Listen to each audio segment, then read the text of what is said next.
ओम भगवान विष्णु नमः। ओम भगवान विष्णु नमः। प्यारे धर्मानुरागियों, आज मैं आप लोगों को होली के शुभ अवसर पर भक्त प्रहलाद की कथा सुनाता हूँ। आप लोग इसे सुने और पुण्य के भागी बने। लेकिन यदि आप लोगों ने अभी तक मेरे इस चैनल को सब्सक्राइब नहीं किया है तो सब्सक्राइब कर घंटी के बटन को दबा दें, ताकि इसी प्रकार की अनेकानेक धार्मिक कथाओं को आप लोगों को सुनने का सदअवसर मिलता रहे। ओम भगवान विष्णु। ओम भगवान विष्णु नमः। तो कथा की शुरुआत करते हुए मैं कहता हूं, दो असुर भाई थे। एक का नाम था हिरण्याक्ष और दूसरे का नाम था हिरण्यकशिपु। तो हिरण्याक्ष को भगवान ने बड़ा अवतार धारण कर मार डाला था। उसकी मौत के बाद हिरण्यकशिपु ने सोचा कि भगवान विष्णु ने मेरे भाई को मार डाला है, मैं भी भगवान विष्णु को मार डाला। और यही सोचकर उसने मंदराचल पर्वत पर जाकर बहुत तपस्या करना शुरू कर दिया। उसके तपस्या के ताप से तीनों लोगों में त्राही त्राही बन गई। देवलोक जलने लगा, देवता लोग परेशान हो गए। तो इन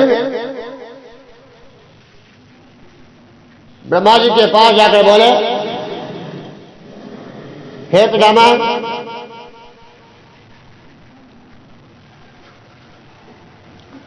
परमपिता ब्रह्मा जी, आप हमें इस ताप के हिरण्यकशिपु के ताप से बचाइए।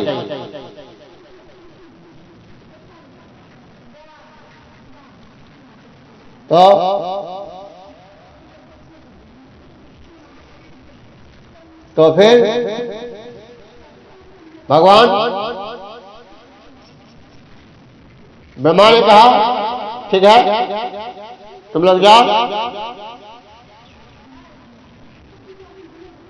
और चिंता मत करो।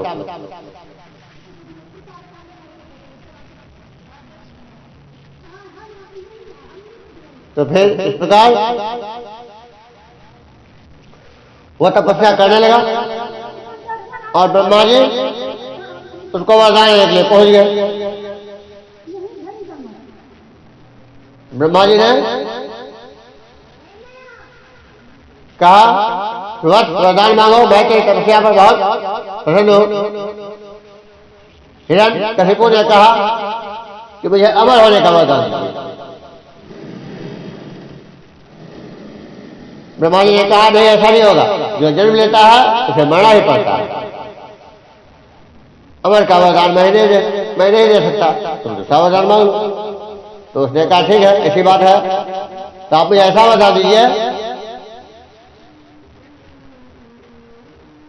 कि मैं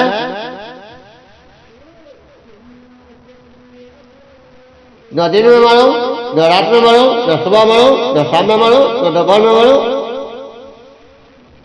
न जल में मरूं, न थल में मरूं, न घर में मरूं, न बाहर में मरूं, न अस्त्र से मरूं, न शस्त्र से मरूं, नर यक्ष किन्नर देवता और हानिकारक जीव जंतु यानी पशु पक्षी और तीस पतंग, किसी से भी मेरी मौत नहीं हो। न मैं पुरुष से मरूं और न मैं स्त्री से मरूं।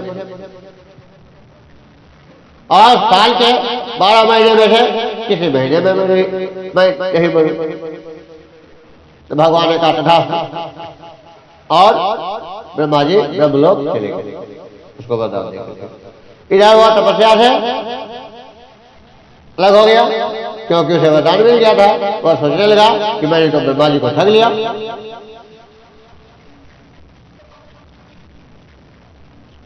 तो वह बहुत खुश हो गया और अहंकारी भी हो गया। इधर उसकी पत्नी रानी कयाधुर गर्भवती थे। उसने एक पुत्र को जन्म दिया। उसका नाम प्रहलाद रखा गया। वह विष्णु भगवान का भक्त था। तो उसने सबसे पहले देवलोक पर चढ़ाई किया, हिरण्यकशिपु ने, और देवता को परेशान कर दिया, युद्ध में हरा दिया। सारे देव स्वर्ग छोड़ कर भाग गए और वो स्वर्ग का आधिपत्य, स्वर्ग में अपना आधिपत्य स्थापित कर दिया, यानी स्वर्ग के वो राजा हो। वहां कुछ दिन तक राजकाज करने के बाद वो त्रिलोकी के राजा बन गए। देवता लोग परेशान हो गए, भगवान विष्णु के पास पहुंचे। भगवान विष्णु ने कहा आप लोग परेशान मत हो, अपना काम करो और उसका अंत निश्चित है। तो देवता लोग चिंता मुक्त होकर के ईश्वर भजन करने लगे। प्रहलाद का जब जन्म हुआ तो उनके पिताजी से बहुत मानते थे। कुछ दिनों तक उनका लालन पालन घर में किया गया, लेकिन जब वो बड़ा हो गया तो उसे पढ़ने के लिए गुरु जी के आश्रम में भेजा गया। उसके गुरु शुक्राचार्य के दो पुत्र शुद्ध और अमर थे। उन्होंने उसको प्रहलाद को पढ़ाया लिखाया। प्रहलाद ने सारा शिक्षा ग्रहण कर लिया, लेकिन वो गुरु जब विष्णु भगवान के विरोधी बात उसे बताते थे और कहते थे कि हिरण्यकशिपु ही राजा है और वही ईश्वर भी है, उसने इस धरती का निर्माण किया है, वही वर्षा करता है, वही मिल जाता है और वही सूर्य के रूप में संसार को प्रकाशित करता है, सूर्य चंद्रमा के रूप में। इस बात का उसने विरोध किया। प्रहलाद नहीं, हमारे पिताजी राजा हैं लेकिन वो ईश्वर नहीं। उसके विरोध करने पर उन दोनों गुरुओं ने राम राम दंड भेद से उसको पढ़ाने का कोशिश किया। कुछ दिन के बाद उसे घर लाया गया। जब वो घर आया तो पिताजी ने उसे दुलार प्यार से पूछा, बेटा गुरुकुल में तुमने क्या क्या सीखा है मुझे बताओ। तो उसने प्रहलाद ने कहा, पिताजी भगवान विष्णु इस संसार में एकमात्र ईश्वर है इस संसार के, और वही हम लोगों के रक्षक पालन करता और सुधार करता भी। इसलिए हम लोग को हर तरीके से भगवान विष्णु का भजन करना चाहिए, क्योंकि वही इस बात को सुन करके उसने जब गुरुओं को बुलाकर कहा, आपने मेरे पुत्र को कैसी शिक्षा दी है? जब आप इस बात को जानते हैं कि विष्णु मेरा दुश्मन है तो इसको विष्णु के बारे में क्यों बता दिया? महाराज मैंने आपके पुत्र को यह शिक्षा नहीं दिया, मैंने तो बताया है कि हिरण्यकशिपु ही ईश्वर है, वही इस धरती के निर्माता है, वही संसार के निर्माता, और वही अरूप जाते हैं, वही वर्षा कराते हैं, वही सूर्य चंद्रमा के रूप में प्रकाश फैलाते हैं। लेकिन ये तो विरोधी बात बोल रहा है। ठीक है, आप इसे ले जाइए गुरुकुल। फिर उसे गुरुकुल ले आ गया और वहां जाकर के उन्हें उन दोनों गुरुओं ने उसे सिखाया, किसी के कारण तुम्हारी हत्या हो जाती है, इसलिए इसे साम दाम दंड भेद से इसको पढ़ाया जाए। उसे दुलार प्यार दया धमका करके हर दृष्टिकोण से उसे समझाने का कोशिश किया। पढ़ाई के बाद फिर जब उसे वापस बुलाया गया, वो जब घर आया तो फिर वही राम अपना पिताजी के पूछने पर कहा, भगवान विष्णु संसार के ईश्वर हैं, वही हम लोग का पालन पोषण करते हैं, वही हम लोग के जन्मदाता है, और परम पिता परमेश्वर वही। ये बात को सुन करके हिरण्यकशिपु को गुस्सा आया और उसने सोचा कि अब इसकी हत्या कर देनी चाहिए।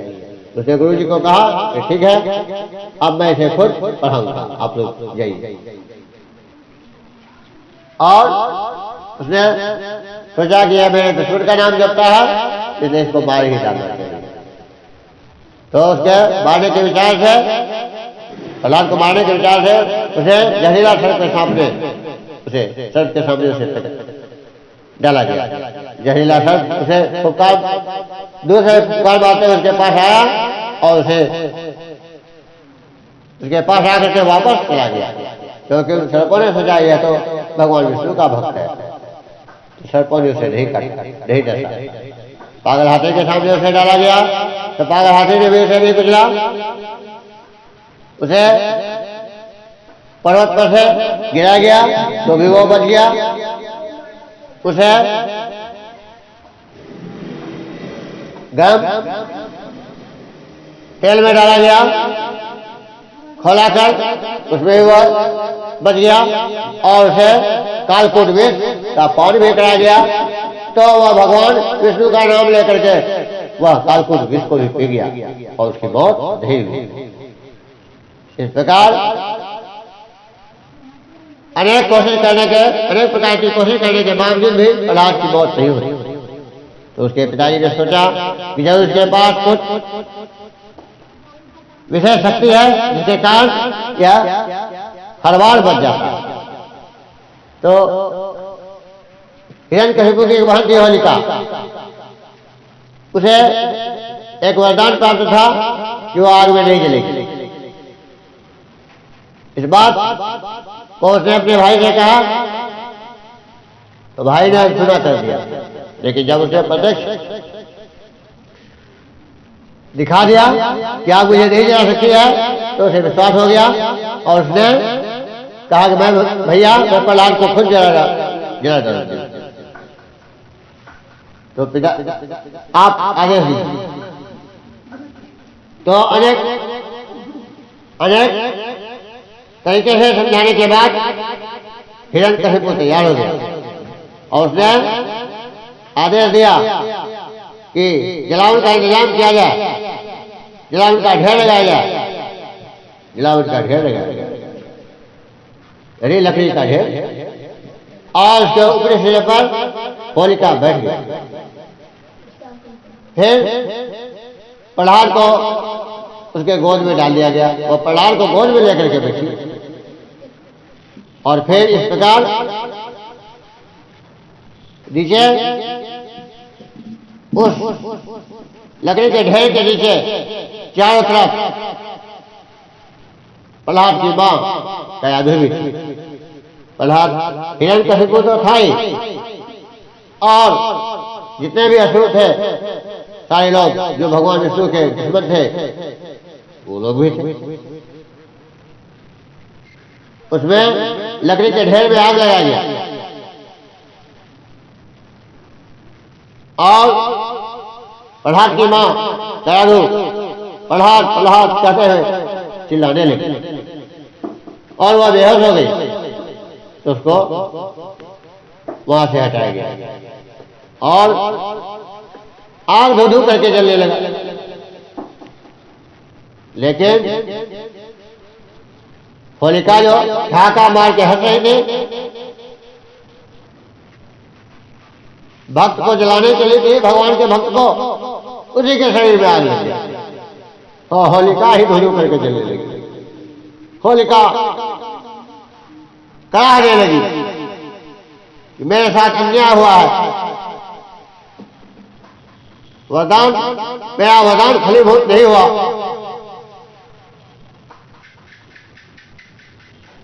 मेरे साथ धोखा हुआ है। तो फिर देवियों ने आकर उसको कहा कि तूने वरदान का दुरुपयोग किया है, इसलिए वो फलीभूत नहीं हुआ, उसका कुप्रभाव तुम्हारे ऊपर ही पड़ा। इस प्रकार होलिका धू करके जल गई। प्रहलाद भगवान विष्णु का नाम लेते रहा, ओम भगवान विष्णु का जाप करते रहा, तो वहां भी वो नहीं जले, आग ठंडी हो गई। उसके बाद प्रहलाद नीचे उतर के गए, अपने माँ के पास गया, माँ को प्रणाम किया, पिताजी को भी प्रणाम किया। पिताजी परेशान, ये आग में भी नहीं जला, हमारी बहन जल गई, ये नहीं जला। उसने कहा कोई बात नहीं, और एक उपाय। तो उसने कहा कि देख, दुलार प्यार से अपने पुत्र को समझाए, देखो जी प्रहलाद, तुम जो मेरा दुश्मन है उसका भजन करना छोड़ दो। तुझे तो पता है कि मैं ही ईश्वर हूं, तुम क्यों विष्णु का नाम जपते हो? उसे विष्णु ने तुम्हारे चाचा को मार डाला था, इसलिए उसका नाम जपना छोड़ो और अपना पढ़ाई लिखाई पर ध्यान दो। लेकिन प्रहलाद ने कहा, पिताजी आप राजा हैं, आप ईश्वर नहीं है, और ईश्वर किसी का दुश्मन नहीं होता, वह सबको एक समान देखता है, जो जैसा कर्म करता है उसको वैसा फल मिलता है, भगवान उसको वैसा सजा देता है। लेकिन वो सजा उसको सुधारने के लिए देती। तो इस प्रकार जब प्रहलाद की बात को हिरण्यकशिपु ने सुना, उसे और गुस्सा हो गया। उसने कहा, लो अब मैं तेरी परीक्षा लेता हूं, देखता हूं भगवान विष्णु तुझे कैसे बचाता है। और उसने उसको एक स्तंभ में बांध दिया और कहा कि बताओ, अब मैं तेरी हत्या करूंगा इस तलवार से, अब बुलाओ अपने भगवान विष्णु को, देखता हूं वो मेरे सामने कैसे आता है।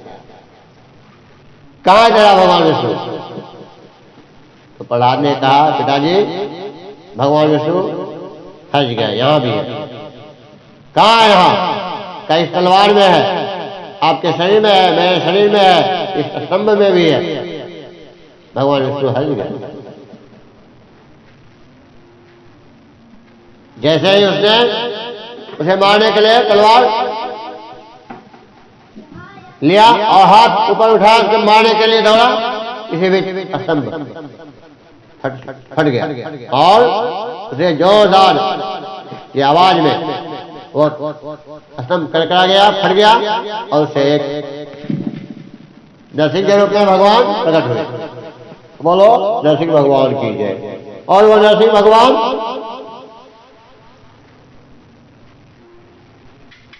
हिरण्यकशिपु को अपने गोद में बैठा ली और उल्टी के पास आकर के, उल्टी यानी घर का जो छत होता है, उसरा जो होता है, उसरा के बाहरी सिरा, वहीं न आंगन में न घर में, वहीं उल्टी में बैठ करके अपने गोद में रख करके और उसको नाखून, अपने नाखून से उसका छाती चीर दी। और उस वक्त न सुबह था न शाम था और मलमास का महीना भी था,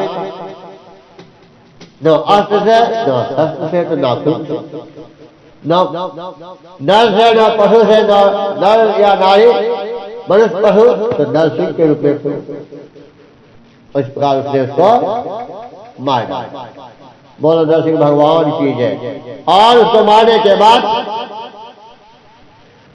उसने भक्त प्रहलाद ने नरसिंह भगवान की स्तुति की और उसने कहा कि हे भगवान आप शांत हो जाइए, आप शांत हो जाइए और मेरी रक्षा की।